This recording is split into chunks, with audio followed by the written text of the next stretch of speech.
نہ بکنے والے تھے اور نہ جھکنے والے تھے اور نہ پلیٹلیسٹ ہمارا کم ہوتا تھا.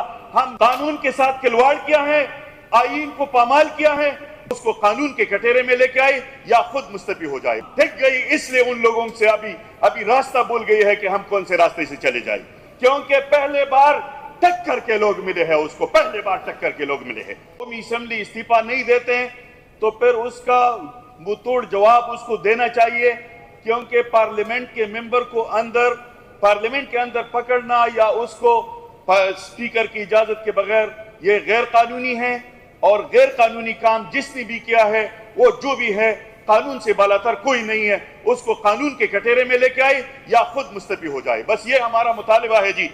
یقیناً جن لوگوں نے آج پاکستان کے اختیارات اپنے قبضے میں لیا ہے وہ ان لوگوں کے لیے بھی درد سر ہے. ان لوگوں کے پیچھے بھی مسلم لیگ نون کو اس نے کی پری کردار تک نہیں پہنچایا تھا. ANP کے ساتھ کیا ہے, پیپل پارٹی کے ساتھ ان لوگوں نے کتنا ظلمیں کی ہیں. ابھی جو ہمارے ساتھ اس نے ظلم شروع کیا تو ہم نہ بکنے والے تھے اور نہ جھکنے والے تھے اور نہ پلیٹلیسٹ ہمارا کم ہوتا تھا. ہم تھک گئی, اس لیے ان لوگوں سے ابھی راستہ بھول گئی ہے کہ ہم کون سے راستے سے چلے جائیں, کیونکہ پہلے بار ٹکر کے لوگ ملے ہیں, اس کو پہلے بار ٹکر کے لوگ ملے ہیں. یقیناً ان لوگوں نے, میں سیدھا سادہ بولتا ہوں, جس نے آئین کے آرٹیکل 6 کے مخالفت کی ہے اس دستوری پاکستان میں, اس کے لیے آرٹیکل 6 کا جو تعریف لکھا ہے, میں اس اسمبلی اور اس ایوان سے یہ درخواست کرتا ہوں کہ جس نے بھی قانون کے ساتھ کھلواڑ کیا ہے, آئین کو پامال کیا ہے, اس کو آرٹیکل 6 کے تحت کٹہرے میں لے کے آئے اور اس کو سخت اور آرٹیکل 6 کے تحت سزا دی جائے. اس سے قانون سے کوئی مستثنا نہیں ہے, نہ کوئی جنرل مستثنا ہے, نہ کوئی DG مستثنا ہے, نہ کوئی DIG مستثنا ہے, نہ کوئی منسٹر مستثنا ہے. ہر ایک قانون کے لیے برابر ہے, کیونکہ آرٹیکل 6 میں لکھا بھی ایسا ہے.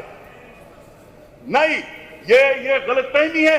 یہ ہم ابھی تک یہ غلط فہمیوں میں لوگ گئے تھے, لیکن ابھی مجھے اپنا رائٹ اور اپنے حقوق کا پتہ ہے کہ میرا کیا حقوق ہے.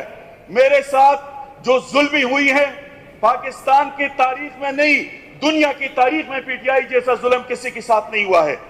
9 مئی کی داستان اگر میں آپ کو بتاؤں جی, تو 9 مئی سے پہلے بھی بہت سارے ظلم ایسے ہوئے ہیں کہ جب خان کا حکومت تھا تو ادھر امن تھا, ادھر سکون تھا, کوئی بدتخوری نہیں تھا, کوئی ٹارگٹ کلنگ نہیں تھا, کوئی ڈرون حملے نہیں تھے, ایک پرامن ماحول تھا اور GDP گروتھ بھی 6.5 تک گیا تھا.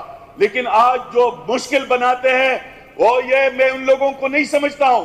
یہ 547 والے باتیں میں نے کل سے چھوڑے ہیں, پرسوں سے, کیونکہ یہ بیچاری بھی نہیں ہے. یہ تو ان لوگوں نے لے کے آئے ہیں, اور اگر میرے بھی کوئی 547 نہیں 550 سے لے کے آتے ہیں اور میرے ساتھ کوئی عوام نہیں ہے تو میں اس کے لیے خوش ہوتا ہوں.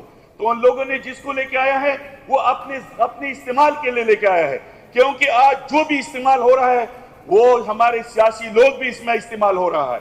یقیناً ان لوگوں کو اگر ہم یہ نہ بولے کہ جس کا جو کام ہے, ڈاکٹر کے کام ہاسپٹل میں آپریشن کرنا ہے اور مریض کے علاج کرنا ہے, اور وکیل کے کام عدالتوں میں ہے, اسمبلی کے ممبرز کے کام قانون سازی ہے, اور چوکیدار کے کام چوکیداری ہوتا ہے. وہ اپنے بارڈر پہ چلے جاؤ اور بارڈر پہ چوکیداری کریں. ادھر قانون میں جو بھی مداخلت کرتے ہیں, یہ نہیں کہ یہ ساری فوجیوں کے ہم خلاف ہے, اس کے شہادتوں کو بھی ہم قدر کی نظر سے دیکھتے ہیں.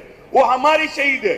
یہ جتنی بھی فوجی ہے یہ ہمارے بچے, بتیجے, بانجے اور کزن ہے, اس کے لیے نہیں. لیکن جو لوگ اس کے اوپر مسلط ہوئی ہے, جو غلط سمت کی طرف میرے بھائیوں کے لے کے جاتے ہیں, جو مر رہا ہے, جو شہید ہو رہا ہے, اس کے لیے بھی میں ان جنرلوں سے پوچھنا ہے کہ آپ کیوں میرے بچوں کو غلط استعمال کرتے ہیں. میرے گاؤں میں اس دن آپریشن کے نام پہ ایک ڈرامہ رچایا.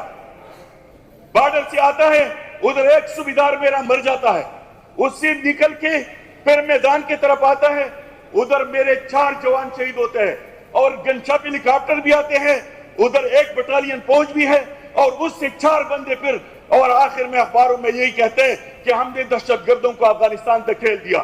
تو یہ گنشپ ہیلی کاپٹر میرا صرف دھکیلنے کے لیے ہے یا میرے اس فوجیوں کو جو شہید ہوئے اس کے بدلے لینے کے لیے ہے؟